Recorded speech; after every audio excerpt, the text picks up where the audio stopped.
میرے نے سبق چھوڑا تھا کہ وہیں سے سبق شروع کریں، اور رہائی کی وجہ سے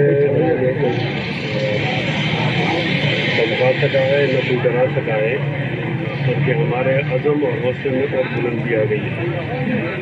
ہم حق اور سچ کی جدوجہد کر رہے ہیں، اور اس کا آخری انجام انشاءاللہ وہ خدا پر ہوگا۔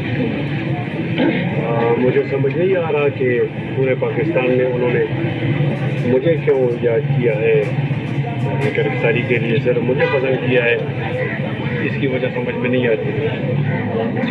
اتنی بات ضرور ہے کہ ہم پورا سچ بولتے ہیں اور لوگوں کو پورا سچ سننے کی عادت نہیں، تو آدھا سچ سننا اس پر گزارا کرتے ہیں۔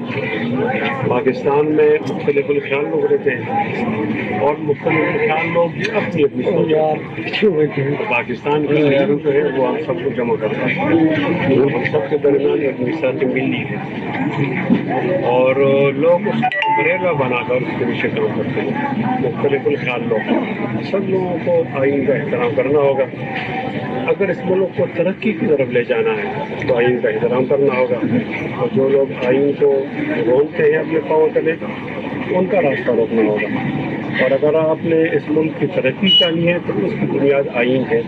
جب تک بہتر کا آئین ہے تو انشاءاللہ ہم اس کو عملی طور پر لاگو کرنے کے لیے انشاءاللہ عمران خان کی حکومت سلیکٹڈ ہے، یہ خود نہیں آئی، یہ ٹھپوں کی بنیاد